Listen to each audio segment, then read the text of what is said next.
Hello and welcome to the Warp Shelf. I'm Frank Duran. I'm Deshaun Vasquez. And today, two artists decide what belongs on your Warp Shelf. And that can be literal, as in physical media, or that can be metaphorical, spiritual, just anything that resonates with you. And today, guys, we're into October. It's Halloween. You know it's our favorite time of year. You know that me and Deshaun are absolute horror fanatics. Maybe Deshaun may be one of the biggest horror fanatics out there, and crushes horror movies like nobody else. And I think that every year we do it up. Last year we did all the Friday the 13th. And the year before that, we did all the... It was Nightmare on Elm Street, correct? I think we did Friday first. That? We did Friday. Yeah, we did Friday first, then Nightmare on Elm Street. And we have talked a little bit of Evil Dead before. But this is one of my... Because it's absolutely one of my favorite series. Evil Dead 2 is, and I'm going to say some outlandish things in this episode, guys. You're going to be like, Frank, you're off your fucking rocker. But I'm going to say it. Evil Dead 2 is a top 10 movie for me. It's in my top 10 favorite films of all time. I will say that. Like, I don't care if it's a crazy, wacky, bloody thing.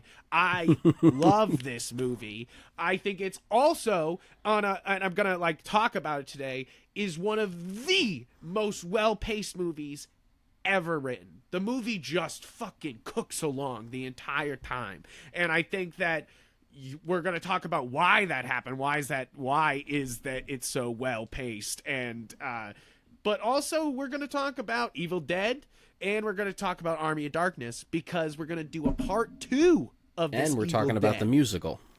Yeah. Oh, and the musical today? We're talking about the musical today? Yep, because the musical was 2003. Okay, cool. I didn't know if that was the part 2. So yes, the musical 2, which we saw recently, which we'll talk all about. I'm actually really excited to talk about. But then we'll have a part 2 of this Evil Dead episode, which will be Ash versus the Evil Dead, the show, all 3 seasons, which I'm in at the end of season 2. I'm last an hour maybe of season 2, where Evil Dead, the remake. We're going to talk about Evil Dead Rise. Yep. And am I missing anything else? No, that's pretty much it.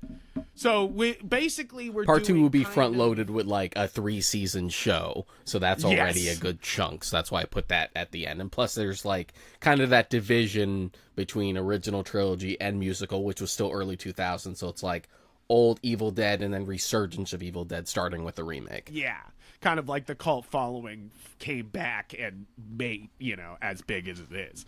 And so guys, today we'll be talking Evil Dead 2, Army of Darkness. We're going to be talking Evil Dead the musical, because we saw it recently and it fits well in here. So first we'll start with Evil Dead, which I did rewatch this morning because Deshaun was like, you should rewatch it, even though you're rewatching the show and you watched Evil Dead 2, and it's all summed up and you've seen clips all over from watching all the every movie. They kind of sum up Evil Dead. But I kind of forgot what Evil Dead is like, because I watched this originally when I was very young, because I love the poster. The poster, I want to say that right off the bat. The Evil Dead, not Evil Dead 2, which is I'm saying is one of my favorite movies. The Evil Dead has one of the most iconic posters of all time. No question. Her reaching from the grave is incredible. I had it hanging in my room my whole pretty much the minute I got into film as a teenager. I was like, oh my god, there it is. This is the best poster ever. It's got the Stephen Stephen have that King poster. quote. I think I remember you having that when we were in school. I think I do have it somewhere. I have a very large stack of posters somewhere that is a bunch of comic posters, movie posters. But it also has a Stephen King quote on there, which I always felt was one of it's now turned into like a joke that you send horror movies to Stephen King and he gives great reviews. But like back then, it was like the king of horror talked up indie horror film, and you're like, what, holy shit. And like, and it's on the front cover, and that's why I think it elevates that poster even more, where it's just like that Stephen King quote. Yeah, it works for like the general public, but if you're also a horror fan, it's just like, oh, this must be super fucked up. I gotta see it.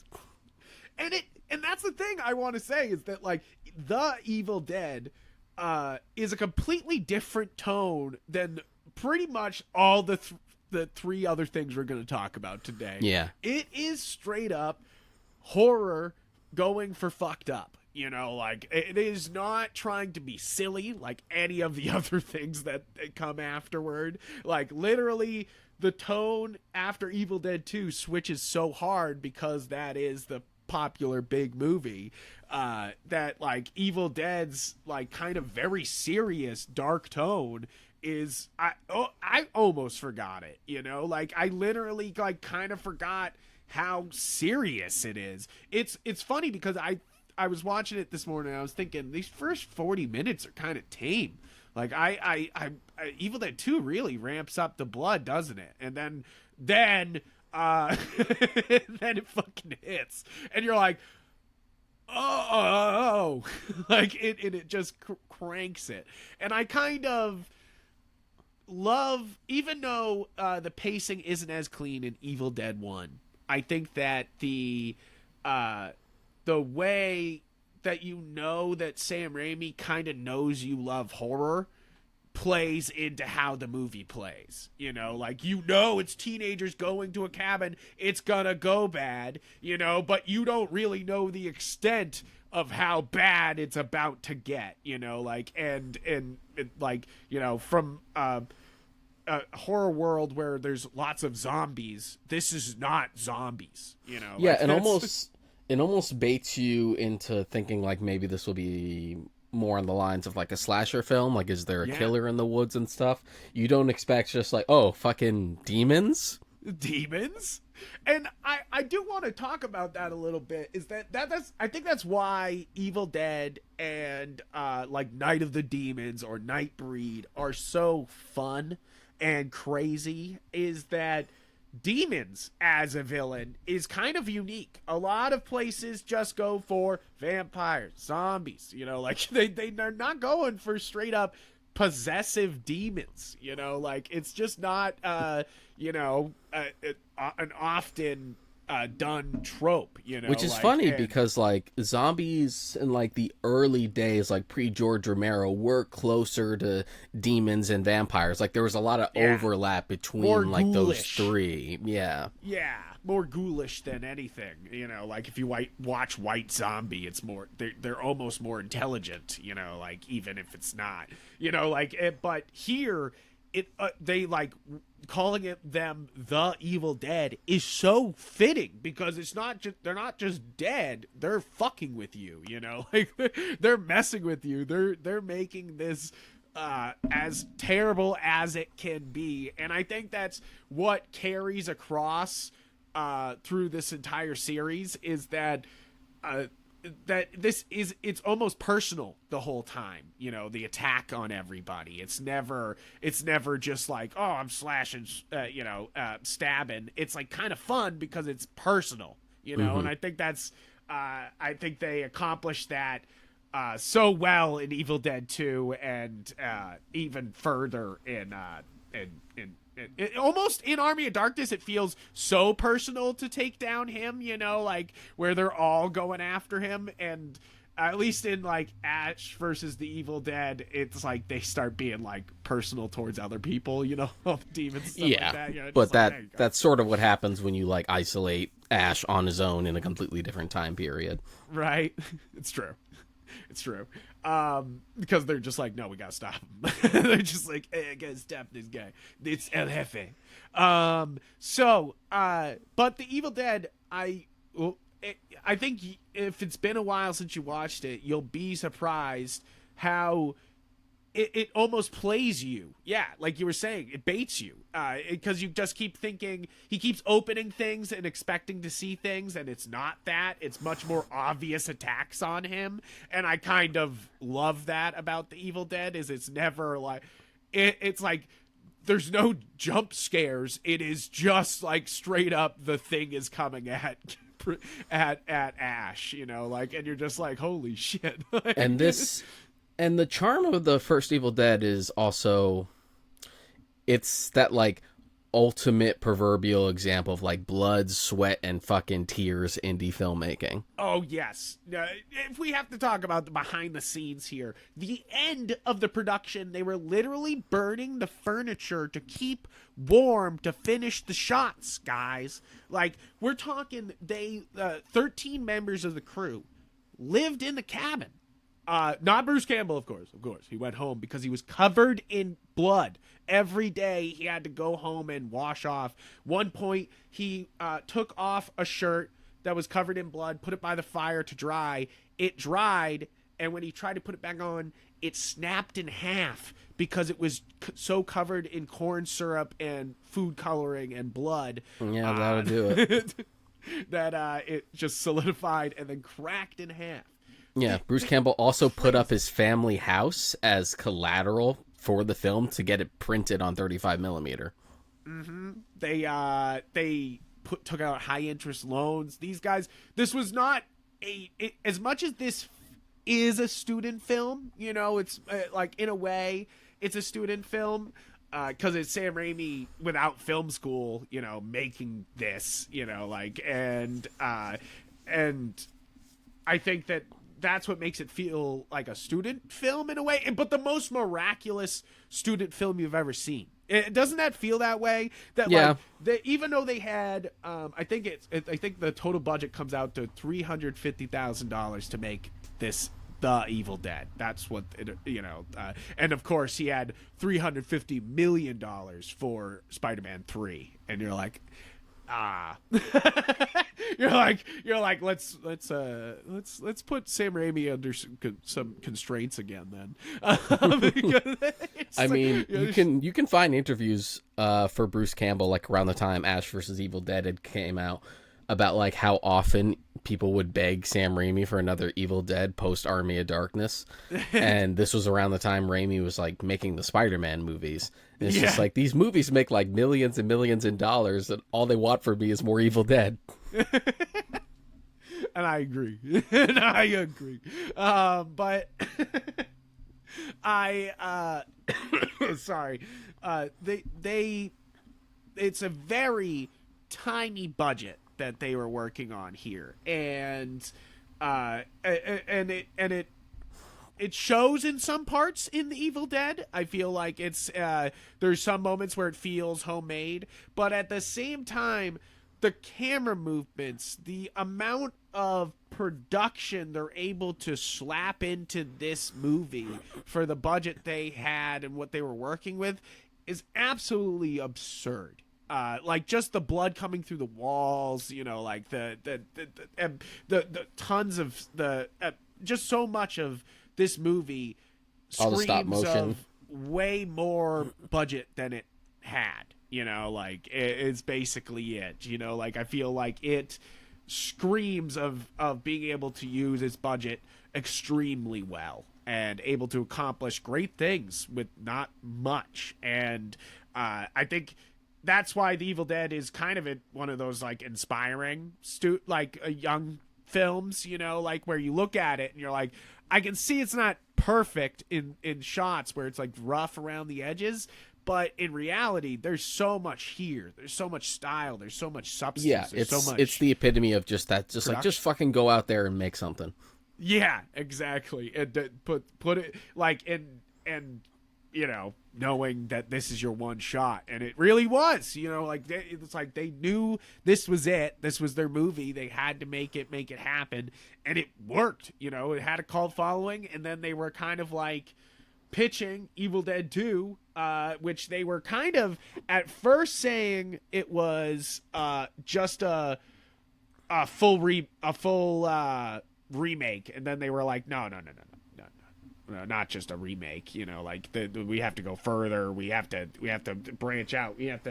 It's kind of a crazy thing to the transition to doing two, because that one, The Evil Dead is an extremely cult film, wasn't seen by many people at the time, but like you also don't want to like totally erase it, and I feel like Mad Max 2 had the same thing. Yeah, right, where it's just like we don't want to totally erase it, but at the same time we're gonna do it again, and we're gonna do a bigger budget and do it well.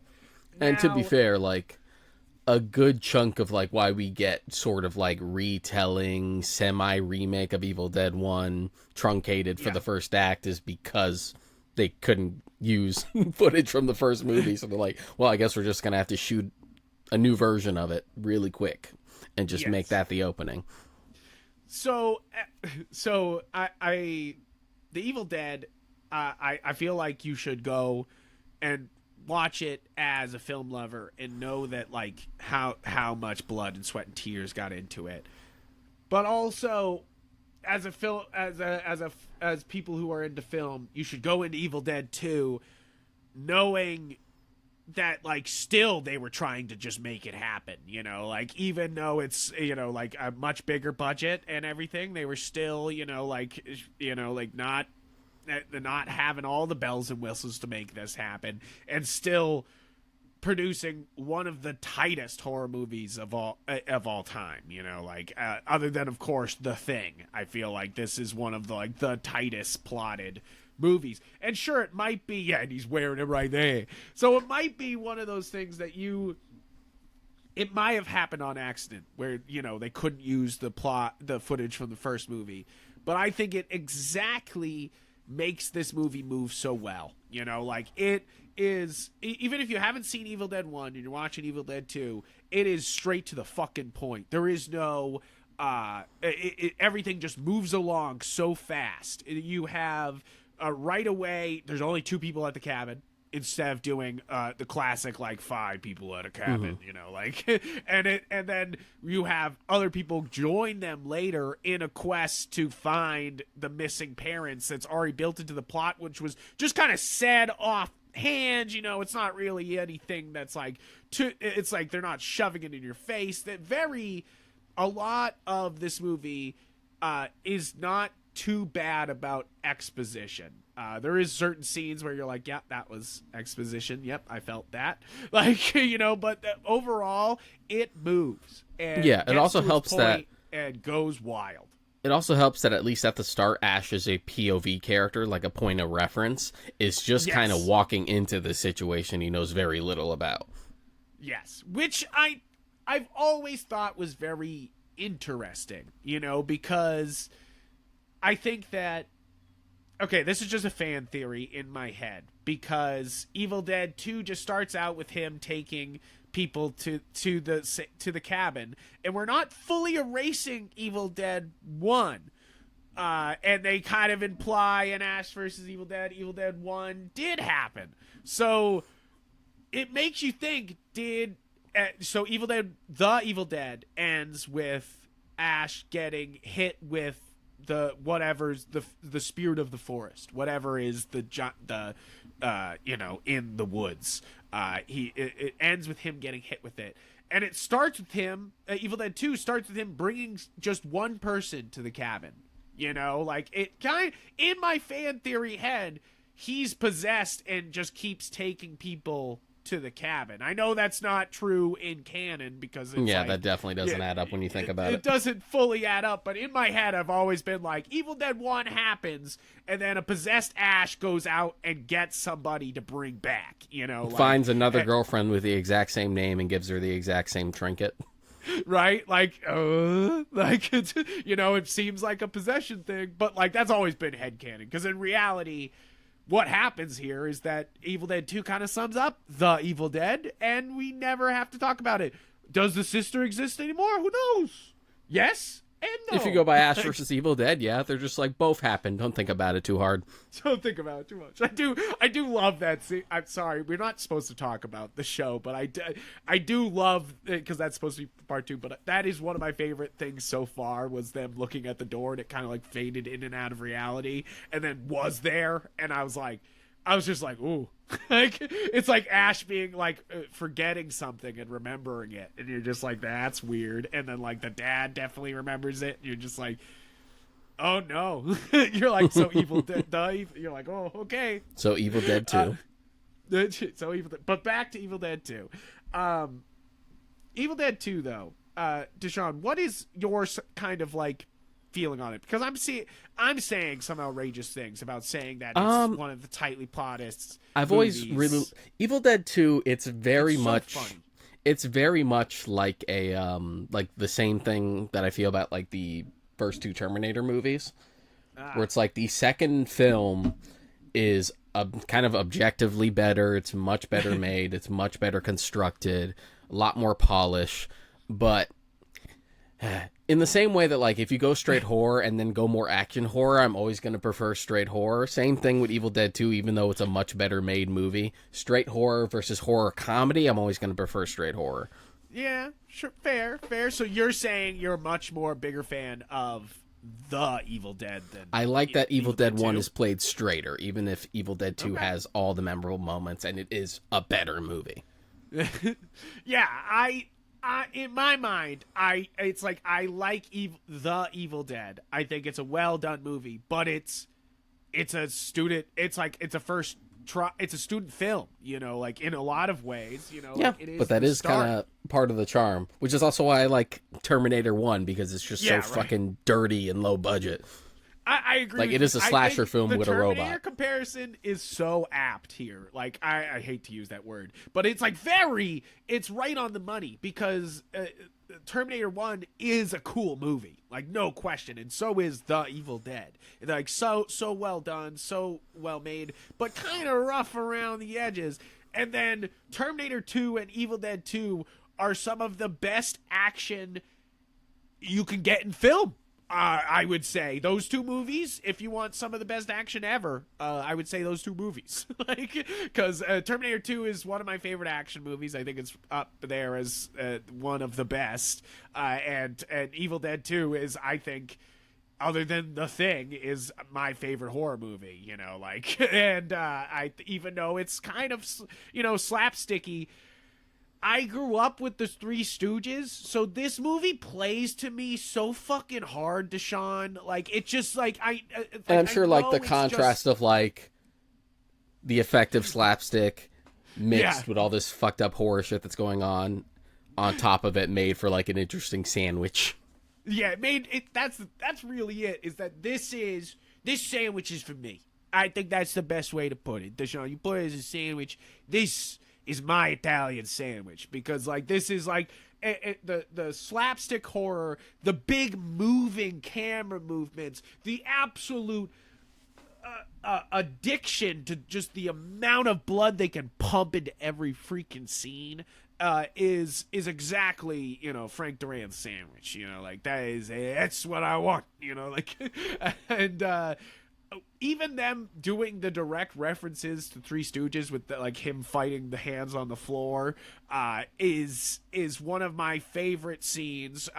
Bruce Campbell proves here why he's one of the greatest actors alive in The Evil Dead, because he's able to do the haunted hand scene and sell it, you know, like that his hands possessed and fighting him.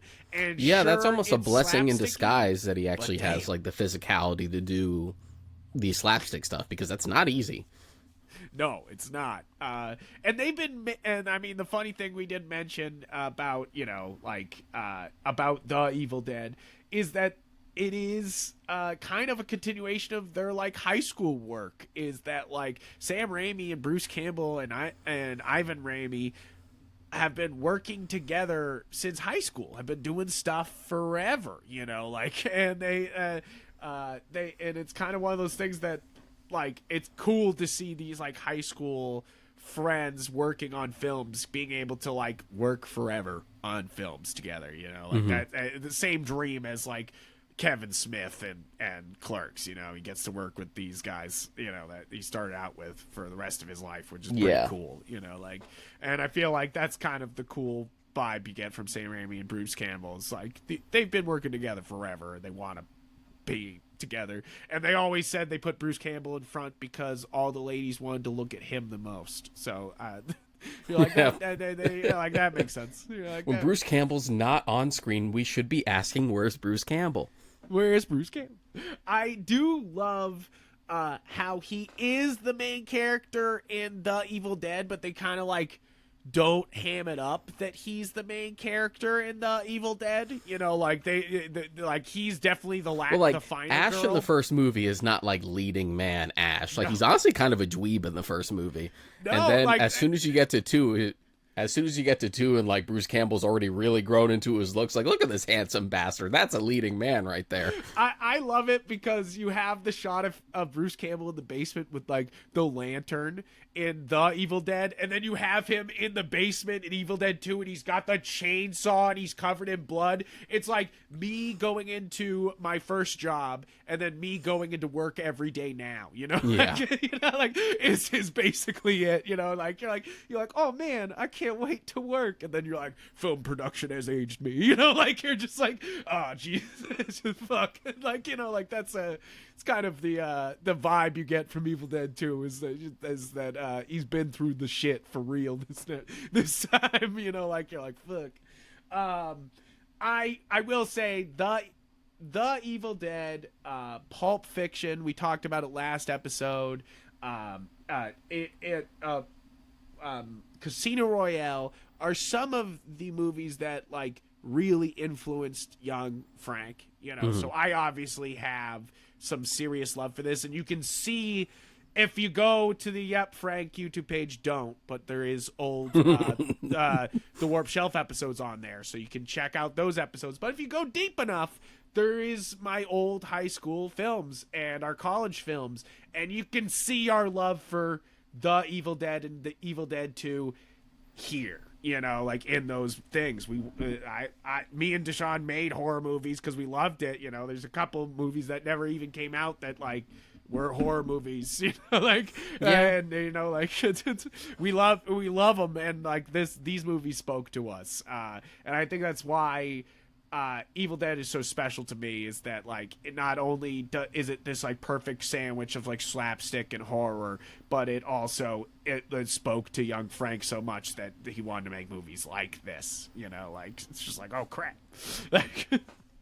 Also, what a fucking ending for an audience member, like pre-Army of Darkness being a thing, not knowing if you'll ever get a third movie, to end it with like, oh, Ash goes to the Middle Ages? I love both the endings I love all three of these endings, and even the musical ending. All of these endings are fantastic. The Evil Dead is such a batshit crazy ending because everything goes wrong. The house fucks them up. It goes crazy at the end. For the last 20 minutes, it's insane. And then the same can be said for The Evil Dead 2, but you can pretty much say the last hours just fucking bonkers. But then the actual true ending is just the most like throw out to left field I've ever seen for a fucking horror movie ending. They're just like, yeah, he's a chosen one from another age, and you're like, what are you implying? What? Like what? Like he's literally in the Necronomicon as, you know, as a savior, as El Jefe, and you're just like, what? And then for them to deliver on it in in Army of Darkness is crazy, you know, to me. I think that like to actually be like, no, we're not gonna do another Going to the Cabin. We are continuing this series. You're like, yeah, oh my, okay. And I feel like one of the things you almost miss out on by like skipping the first film is that you don't get that like 3-film trajectory of just like just kind of a dweebish like dude in a cabin with his friends, shit goes wrong, to Evil Dead 2, where he's kind of just like a cornered animal that's fighting back, to 3, where he's just so fucking done with this shit. 3, but he's moved into the groovy Bruce Campbell persona in Army of Darkness, and the groovy Ash persona that it pertains pretty much. It's funny because like I feel like when people think of Ash Williams, they think of more Army of Darkness, Ash Williams and beyond than anything else, which is a great transition to Army of Darkness, because like Army of Darkness is a weird movie. Guys, we're not going to code it. But is it well paced? Yeah. Yeah, it is. That's I rewatched it for this episode, and I gotta say, it fucking moves. It fucking moves, and that's not Sam Raimi's doing. That's the studio's doing, because the director's cut's like half an hour longer. It doesn't need to be that long. It's just too long. And I'm usually and obviously you and I, as a recurring thing, are always the people who are like, director's cuts. A movie is just as long as it needs to be, especially if it's the original intent. The director's cut, because there are like fucking 4 different cuts of Army of Darkness. The director's cut it just kind of goes on. And there's multiple cuts of Evil Dead 2, correct? There's several. Yes, but only in like the international sense, or like there's like snippets here and there, and like TV edits and stuff. Nothing huge. We didn't talk controversy about The Evil Dead. The Evil Dead, with its tree rape scene and then Bruce Campbell's blatant punching Linda in the face, which both Bruce Campbell and Sam Raimi have said they've regretted both of those scenes. They don't like them. But I will say it adds to the fucked up nature of The Evil Dead. It feels like it crosses a line, like I feel like it and I feel like that's why it feels so crazy, is that it like crosses that line there, and you're just like, holy shit, we didn't talk about the tree ape scene, but like it really, that caused problems for The Evil Dead, because The Evil Dead came out as unrated, because of that, and that's why they did the white blood for a while. They were doing the 2% milk spitting out of them, because they were like trying to beat the get the R rating and not get the NC-17, and then they just got released as unrated. Because like ratings boards don't realize that's weirder and almost more off-putting. It's sort of like the weird logic between bullets are bad but like ray guns are okay. Just like, well, when you think about it, isn't it just like this fucking ray of heat that just kind of burns through the entire body? Isn't that more visceral technically? Just like, no. You're like, no. It's kind of, they were trying to pull an Alien by being like, just white blood, it's fine. Like they're just like, it'll be good. It's okay. That's just what the robots have. They got milk. They got milk blood. They got milk in them. But like The Evil Dead did not release in a lot of countries. Germany did not release it until 2016. Oh, that's wild. Isn't that wild? Like they were just like, no. And so it's like a lot of places just completely shunned The Evil Dead. And I want to say it's hard to stream. All the Evil Dead's properties are able to stream right now, except for The Evil Dead. If you, for some reason, you have to purchase it on only Amazon. That's the only place I've been able to find it. You can't purchase it on Google. You can't purchase it on any weird other service. Just Amazon. I wonder where it is now, because I think Evil Dead 1's like jumped around a lot of places. Yeah. Like all the other ones are streaming on Amazon Prime at the moment. Like the Steelbook that I have for it is Anchor Bay, and Anchor Bay is Stars. So I'm like, yeah, maybe it's on there. Maybe it's on there. Who knows? I don't have Stars. I feel like it's coming to the point that I might need to get Stars, and well, of course, with Godzilla coming, I might have to get Apple. But good. You'll finally watch Ted Lasso. Finally go watch Ted Lasso, right? And all the other shit that's on that service. But Army of Darkness, I will say one thing that I love about Sam Raimi. And I love a lot of things about this guy, but I do love that he stretches his filmmaking ability every movie. I feel like he kind of you see the growth. You see the growth, and I feel like if you like you were saying, you see the trajectory of Bruce Campbell, you see the you see him grow in all of these movies, and I feel like Army of Darkness, it's seen as kind of goofy and wild and kind of maybe, you know, not exactly everyone's cup of tea. Because it's not a horror movie. Yeah, it's not a horror movie. But you do see him step up his... the scenes are more epic. They're huge. All the scenes here, the stop motion is wild in this movie.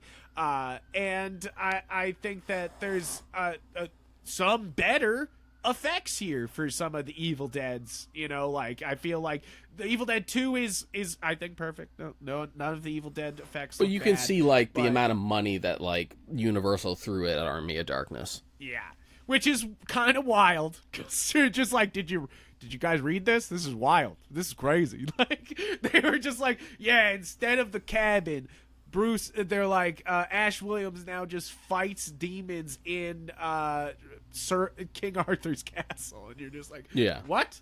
And the fact that like we have to open with the baggage of where we left off with the second movie, which is another case of we didn't have the rights to just use archival footage from 2, so we had to fucking reshoot this again.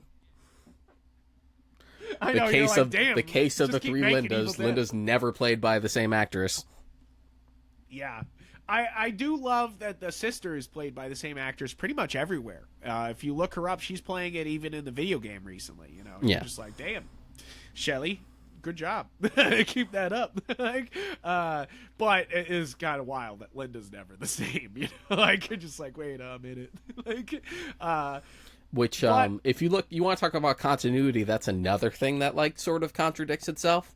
Because at the end of Evil Dead 2, as soon as Ash arrives in the past, they're like, oh, it's the Savior. He's come to save us from the Deadites, which is the first time they actually use the term Deadites. And then you get to Army of Darkness, and they're just like, no, he's getting locked up. I kind of like that, though. It's like you kind of leave it on a hope, on like this weird ending, but then they're just like, no.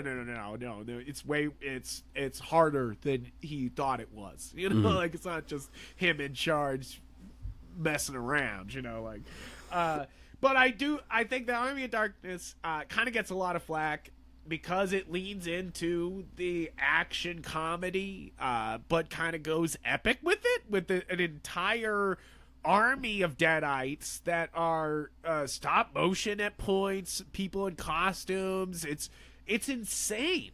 They go wild with it. I do love one of my absolute favorite scenes in probably this entire series is Ash fighting himself in the windmill. I think that Army of Darkness, that scene the like is, Gulliver's almost Travels worth it bit for and that. like Bad Ash and stuff. Yeah, Bad Ash and him doing the werewolf as like the split Ash is one of my like. I love that frame. That frame of him like coming up and he's like, like it's just one of my favorite frames in film. You're just like, that is incredible. And it gives you even more like Bruce Campbell is an underutilized talent. When you watch like Evil Dead 2 and then you watch Army of Darkness, you're like, sure, this is a weird movie. Is Bruce Campbell giving everything? Yeah, he is. You know, like he's doing it. He's selling it. Like, and you're just like, I'm fine with it.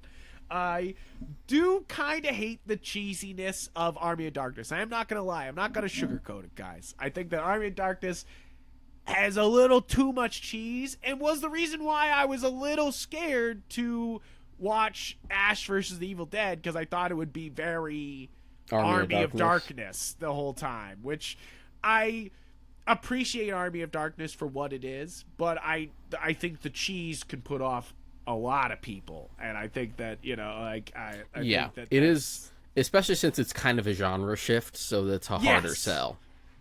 Which I think that's just Sam Raimi showing his growth too. You know, he could be him being like, look, I can do another genre film. Like, let me. It's also partially a Universal thing. The director's cut's a little darker, just in tone, but it also is just kind of a slog.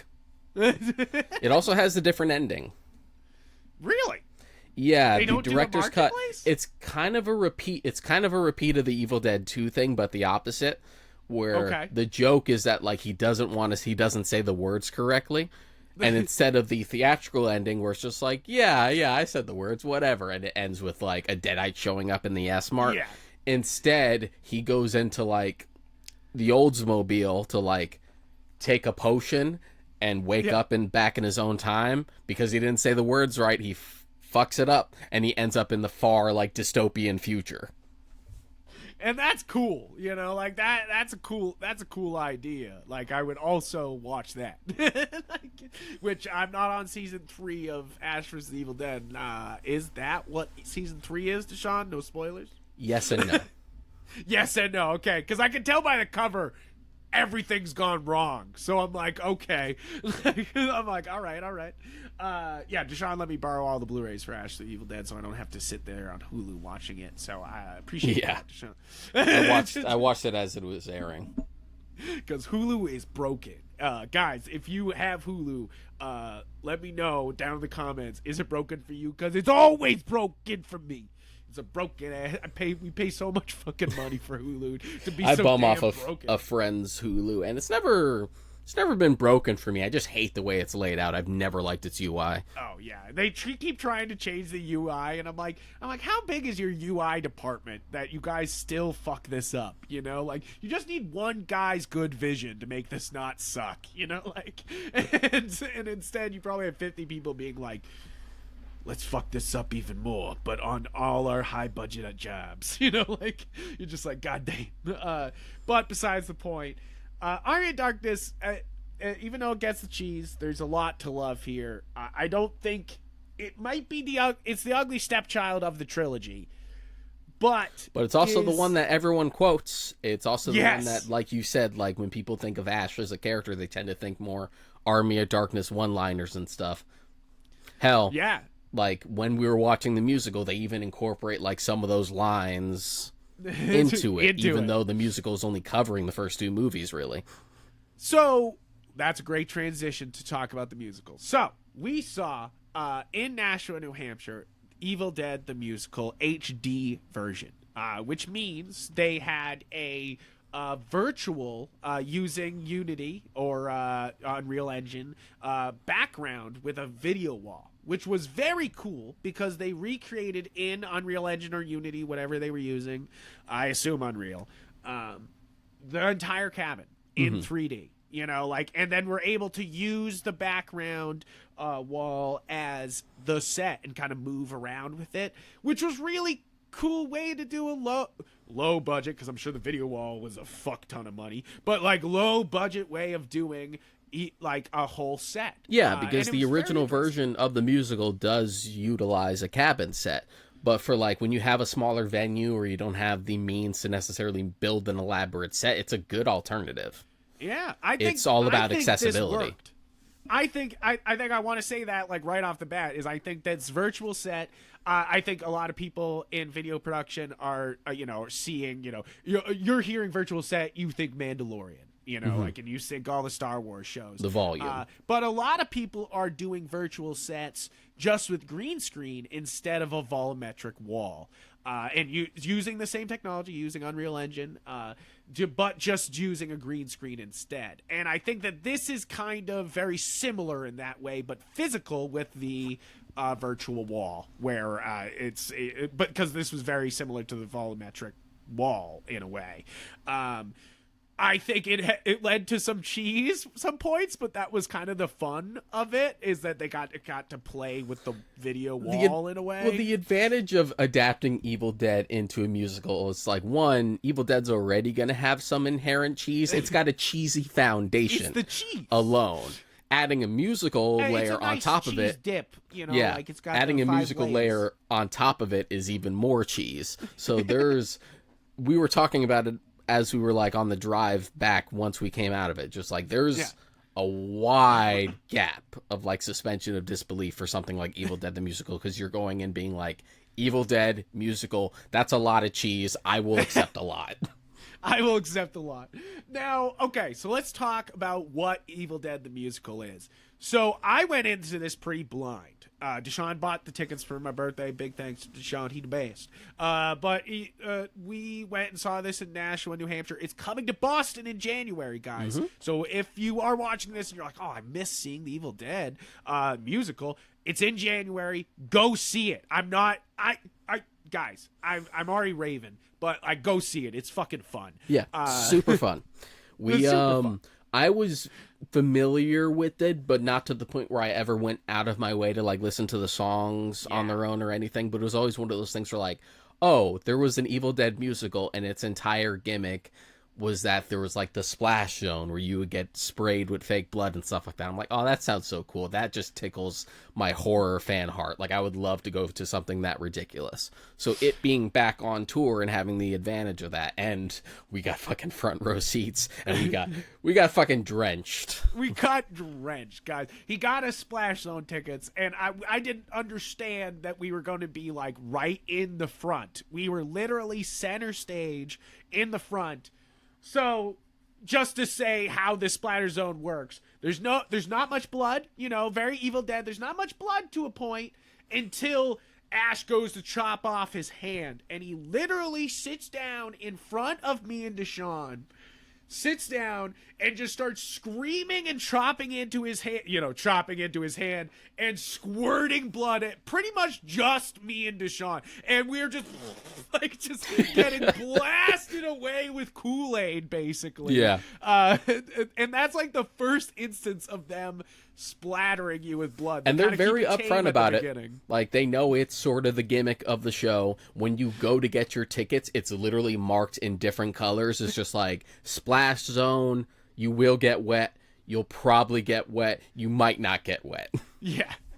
And people were wearing white shirts, so it's like you would have like a bloodied shirt afterward, which I thought was a really cool idea. It said The Evil Dead and would get all bloody. I was like, oh man, such a cool idea. But me and Deshaun are sitting there in ponchos, being like, can't get the car wet afterward.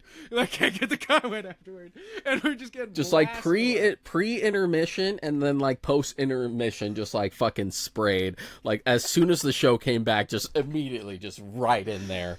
Yeah, because it was like the first half was definitely not much blood, and then they just like fucking sent it for the second And the half. fact that it got so ridiculous that it wasn't just from like the nozzles or from like the stand, that they just kind of abandoned the pretense and just brought out Kool-Aid jugs to splash at people or fucking super soaker guns.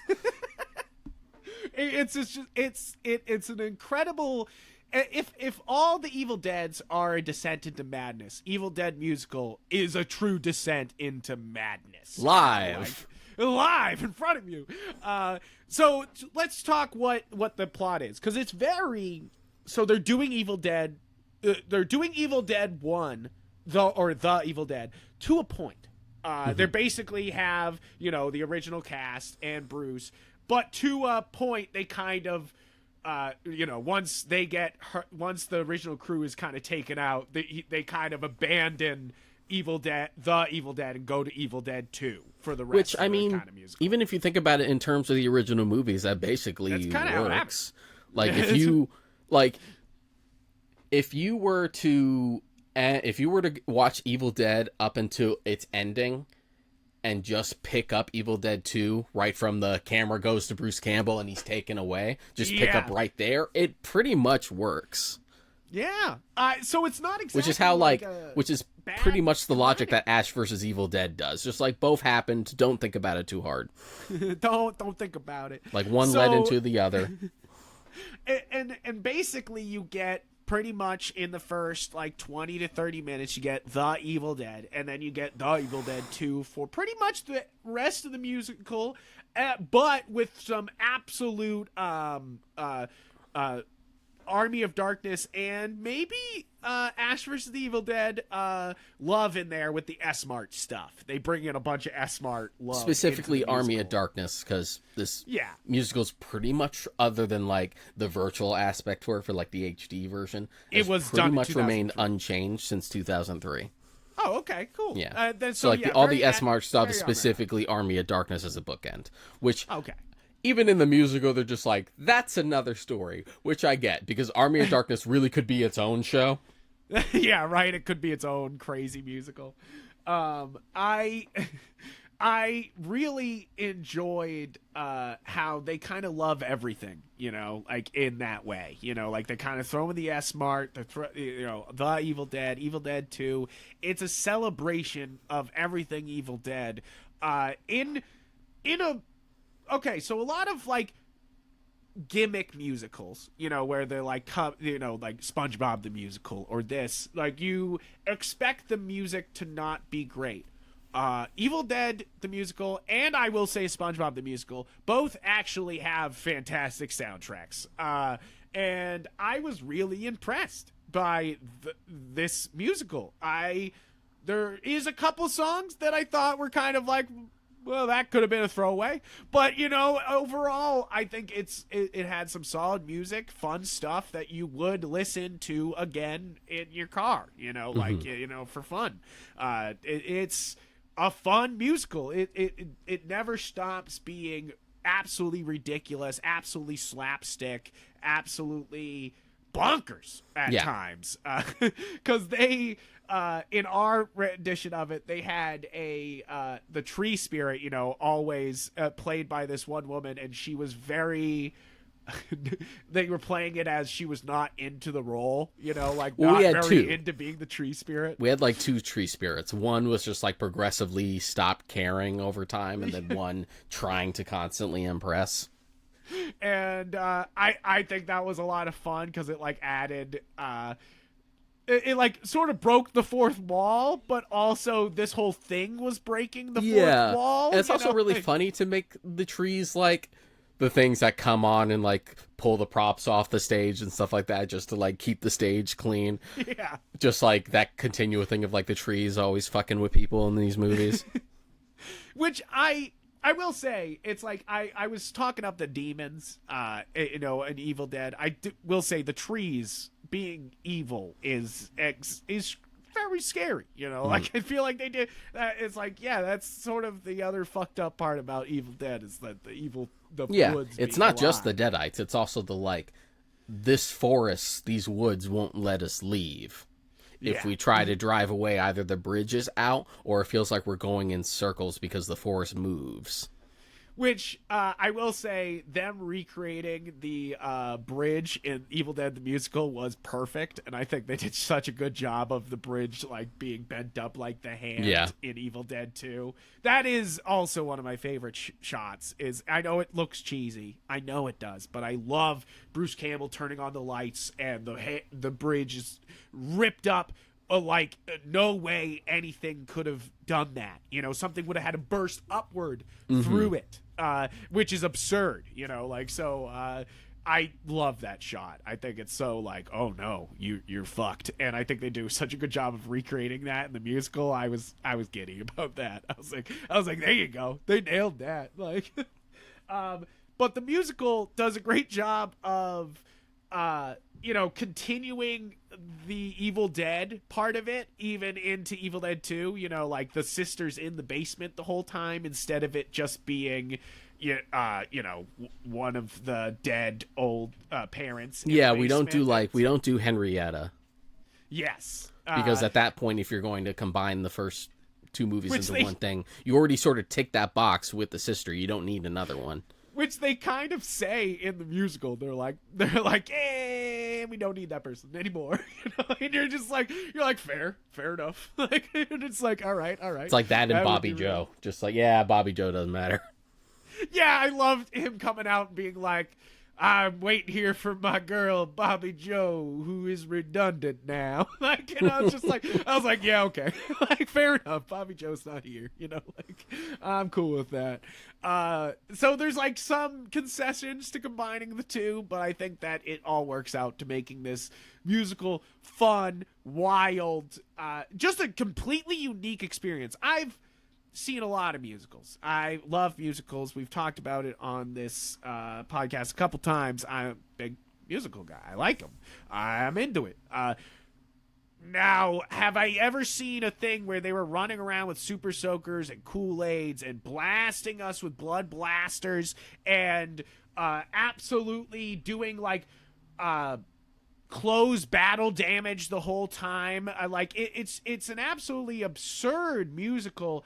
And it makes you feel like you actually experienced something really unique, you know. Yeah, but also something that feels so on brand for the franchise yes. and so authentic to it. Yeah, I think that's what I think that's you said it. It's authentic. It feels like it's so full of love, and it feels like it understands what it's trying to pull from, you know, in a big way, you know, in a way that like you said, a gimmick musical like this, something that's like adapting a known property, could just kind of coast on the idea that, oh, it's adapting the property. We already have the in for people. We don't really need to put too much thought into it. Like, have you ever heard anything for Spider-Man the musical? Anything from it? Oh my! Only its infamy. Yeah. Of like how much of a shit show that production was.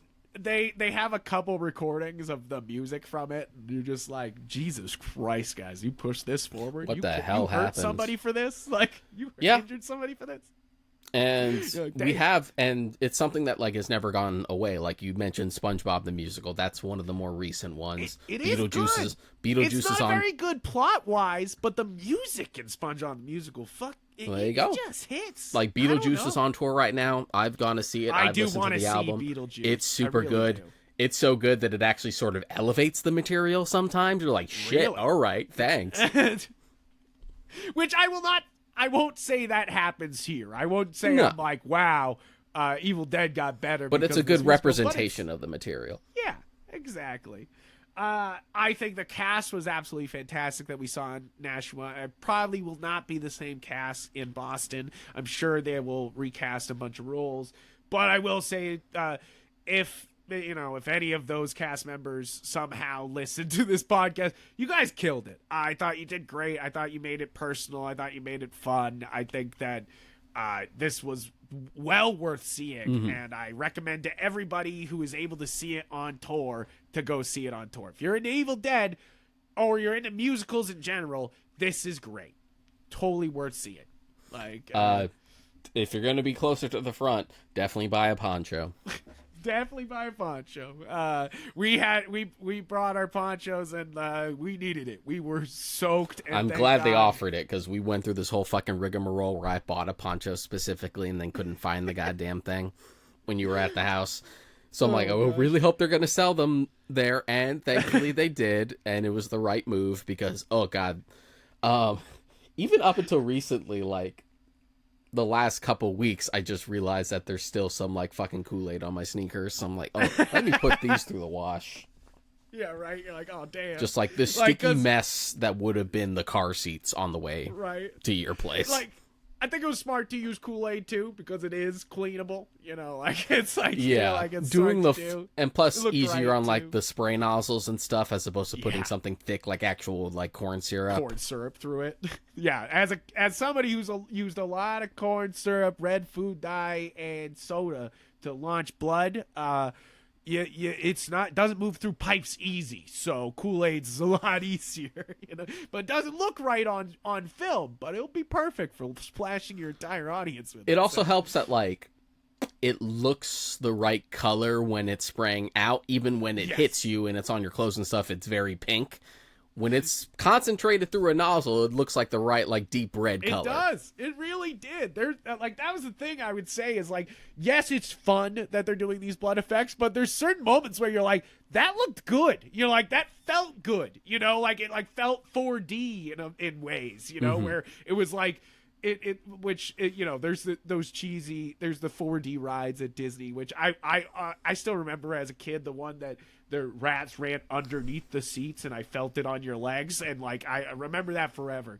But like this is very similar in where Ash would fire a shot and like you would get blasted when he would fire a shot, and you're just like, or a Deadite would get shot and it would come up to me specifically and sit on my lap. Yeah, that was. That was so fucking funny. Yeah, Linda got her head chopped off, did a dance all the way, and sat on Deshaun, and it was, I was losing my mind. I was losing it. That's what I'm saying. Like, Boston may be a good show, but I feel like that small theater in Nashua was very personal and fun. And you get that like intimacy. I know like the Boston show isn't going to like any of the like the big places. It's going to like a smaller venue. Yeah, it's going to a smaller venue, which I think is worth it for this. Yeah. Guys, if you're thinking like, oh, it's in a small venue, don't think that it's going to be better. Because this is not the type of show that like would play at like the fucking, like when I went to go see Beetlejuice, that was at the Citizens Bank Opera House. Yeah, like, the Opera House. Ain't that type of show. The Boston big venues that they wouldn't play as well. This is more fun being in a small space. So totally worth seeing. So, guys, to kind of to sum it up, to basically do these 4 properties, The Evil Dead, I think, is one of the strongest early films from like any filmmaker ever. I feel like it's up there with El Mariachi, where you're just like, look at the fucking strength of this guy, you know, like in his first film, even The Following from Christopher Nolan, you're like, he's got some skills here, you know, like, and I feel like The Evil Dead is very much that. Also not a bad comparison. I'm surprised we didn't bring up earlier, like El Mariachi versus Desperado.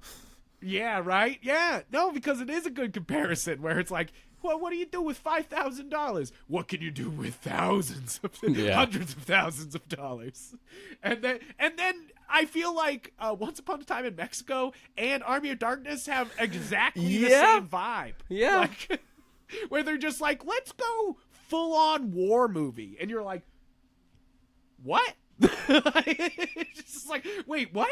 Like, even if I feel like it works better in Army of Darkness's favor than I would say for Once Upon a Time in Mexico. I don't actively dislike Once Upon a Time in Mexico, but it doesn't necessarily hit the same. Yeah. It doesn't hit the same, but it's not plus, like, totally bad. To be fair, in a pre-Lord of the Rings movie world, you could do worse for fantasy movies than Army of Darkness. Yeah, like we forget that like pre-Lord of the Rings we were fucking starving. Hell, post-Lord of the Rings we're fucking starving. Always bringing up heavy metal because that's the only like hardcore fantasy they had. Or like Excalibur or something. Yeah, just like or like Willow. I did rewatch heavy metal recently, and it's fun. I wish they just made hundreds of them, you know, is my thought process on that. I'm like, why did we not make heavy metal 3, 4, 5? You know, like, why did we not just keep giving money to make dark, weird cartoons? You know, like, I'm just like, that feels like all Adult Swim's bag. They should have just, like, kept that up. Got the rights to it or something. Yeah, right? Could have grabbed it. I would keep, you know, because I hear that Heavy Metal 2000 is not the same. So I haven't dived in yet, but I'm kind of like hesitant because I'm just like, I want more, but I don't want it to be bad. Yeah. Like, come on. Well, it's definitely, Heavy Metal is definitely one of those ones where it's like of its period, that specific type of animation. It's in the same way that like Fantasia 2000 doesn't hit the same. Yeah, even though it is great, it's beautiful. It has its moments. It ain't the same. It ain't the same. But Evil Dead is a very serious horror movie in a lot of ways, and I think a lot of people kind of forget that by the retellings that they do in Evil Dead 2 and then Army of Darkness and Ash vs. the Evil Dead and everything else. They kind of like lose. It's always that novelty of like what something starts out as versus like what the franchise staples become. Yes. Like there's no status quo when you're just first starting out. There is no franchise. There is no like Bible to it. Yes. And then Evil Dead 2, I will say it again, I think it's one of the most tightly plotted movies ever. It's in my top 10 movies. I think it is in my list. I think it goes for best horror movies. I think it goes The Thing and then Evil Dead 2. It is. I think it's just incredible. The original 3 movies are a good triple feature for people going in blind, because leading up to us doing this episode, I gathered a bunch of friends who hadn't seen any of the Evil Dead movies, and we watched 1, 2, and Army of Darkness back to back to back. and their reactions were wild because there's such a difference in the way like each movie progresses that they're just like these fucking movies are wild. We have no idea where any of these are going to go at any given time. I will say that if you've never seen it before, you're gonna be kind of like, holy shit, like it's gonna blow you backwards because you're not gonna be able to. You've never seen anything like it. Not many movies are like it, like it's kind of unique. Like I was saying earlier, the demons like possessing people is not a very used trope in a lot of ways, like when it's either like an exorcism when they're dealing with demons or something like that. It's never straight up possessing and using the body for violence, and I think that's what makes the Evil Dead so much fun and sort of unique. Like Deadites being their own sort of like subcategory of like demon mixed with zombie makes it a little more interesting. It's why John Carpenter makes it unique. It's why John Carpenter never made a zombie movie, but he actually kind of technically made several with like The Fog and Prince of Darkness and stuff like that, where like they're not zombies, but they kind of are. But it's also kind of interesting that they're sort of in their own little bubble. Also, fun fact, there is a slight connection, because we've already done the Friday movies, between Army of Darkness and Jason Goes to Hell, because if you've seen Jason Goes to Hell, you know that there's an Easter egg where you can see the Necronomicon. Yes. And it's an Easter egg from Army of Darkness, because the director of Jason Goes to Hell literally visited Sam Raimi on the set of Army of Darkness and asked if he could use the prop for it. And Sam Raimi literally just put it in a Ziploc bag. It's like, here, take it. That's awesome. So like there's the connection, which crazy. If you read the comic Freddy versus Jason versus Ash, they literally put the idea out that Jason Voorhees is a Deadite. And you're like, that sort of explains things. That's kind of cool. Sums things up. Yeah, like you're like, all right. You would think you would talk, but you're like still, you're like it's, whatever works. Like if he was a Deadite, because I feel like that's one of the major things about a Deadite is it's talking and taunting you. Like it is not just like it is straight up and saying some. That's what I feel like we didn't say in this episode. Is some of the most bone-chilling lines in all of horror are said in these three movies, like some of like the "I will suck out your soul" is such like a very standard thing now, but it was said first in Evil Dead, like it's said there, like it's like lots of other fucked up lines are all in these movies, and I feel like it's one of those things that you don't give a lot of credit for some of the fucked up shit that is said in these movies. Yeah, you're just like, oh damn. But it adds to the love of these. Now, guys, down below, let us know which is your favorite of the Evil Dead original trilogies and which ones you're excited for us to talk about in the next episode, because this again is a two-parter for October for Halloween. And we're still cooking through them. I'm gonna have to rewatch the remake because it's been years since I watched it, and then I'm gonna watch Evil Dead Rise, and I'm almost at season 3 of Ash vs. Evil Dead, so I'm crushing a lot of Evil Dead. Yeah, I'm going to be rewatching Ash vs. Evil Dead season 3 as soon as we're done recording. Yeah. But guys, I really appreciate you listening to this episode. I think that every one of these entries deserves an entire episode. That's hard about doing a film podcast, is I feel like The Evil Dead, we could go on and on and on and on about. Evil Dead 2 all day. I could talk all day about The Evil Dead 2 and Army of Darkness 2. I feel like all of these deserve huge episodes, but we're trying to combine these all into a fun Evil Dead franchise kind of, consumable podcast. And at least better to do it as a multi-parter than try to like shove the entire franchise into one episode. Like, I feel like were we to do the like Friday the 13th episode now, as opposed to closer to when we first started the podcast, we probably would have split that up. But yes, because I think it's almost like a 3-hour episode or something like that. That is a big one. You're just like, God damn. But well, we're trying to be more consumable, more helpful for you guys for your commutes.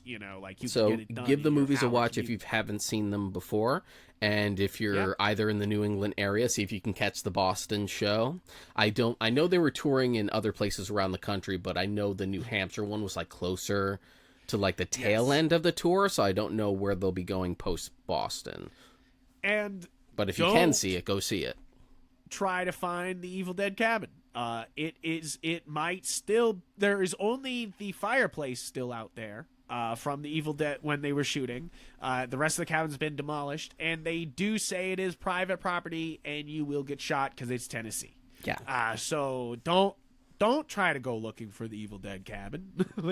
Just know that they recreated it in a set for all the other movies we're going to be talking about. There are safer landmarks for you to visit. You can go up to New Jersey where they filmed Friday the 13th. Like, you can go fucking, where is it, Baltimore, I think, where you can see, like, the Exorcist stairs or something like that. Or run up the Rocky stairs. Yeah. It's better. Easy, public. Don't go on private property. Don't go on private property. Don't do it. But, guys, thank you so much for supporting the show, for listening to this episode. Get ready for part 2. It is going to be coming before the end of October. And please support the show wherever you are listening. You could be watching us on YouTube and watching our beautiful mugs, or you could be listening on any podcast platform. Literally, if we're not on something, let us know, because we should be on everything. Pour one out for Stitcher, since Stitcher's gone now. Pour one out for Stitcher, baby. But Google Podcasts, the newest one, we're on that. Don't even fret. If you're on Google Podcasts, just the Warped Shelf, and we're there. It's the first thing. We're very unique that way. But, guys, hit the buttons down below on any website you're listening or watching on. And make sure to check out GalaxyGeek.com, which is where all the episodes of this podcast are hosted, and a bunch more geeky stuff for you to love on. Thank you guys for listening, and make sure to find me and Deshaun on our personal social medias. I am Yep Frank or Yep Gundam, anywhere on Instagram or anywhere else. Yep, and I am Mod Kareka pretty much everywhere. You'll probably see me posting because I'm back on my 25 to 30-ish horror films bullshit with my buddy. Yeah, he's crushing them. Crushing horror movies, guys. So follow him on Instagram to see what movies he's plowing through on there. We don't have letterboxes. Should we sometimes get a letterbox? I have a letterbox account, but I never use it. Yeah, it's one of those things that somebody said to me. They were like, "Where's your letterbox?" And I was like, "Should I have one?" I was like, I have a Google. It seems to be a fairly popular platform to look up people's reviews and stuff for the community. Yeah. I mean, better that than Rotten Tomatoes, I guess. But right. I don't go out of my way because I feel like when I don't like writing short reviews. If I'm gonna write a review, I tend to write something a little more in depth. Yeah. It's true. So maybe we're not. Although I initially used it just to have a place to archive my old reviews from other sites. Yes. Yeah. My IMDb has been going since IMDb launched. Personal accounts. So I've had it for over 12 years. So it has everything I've ever watched on there. Yeah. So it's it's one of those things where I'm kind of I don't need letterbox to try to put all the movies I've seen in on, but whatever. Beside the point, thank you guys for supporting the show. Thank you for every single one of you, and I hope you have a great rest of your week. We'll see you next time for part 2. Part 2.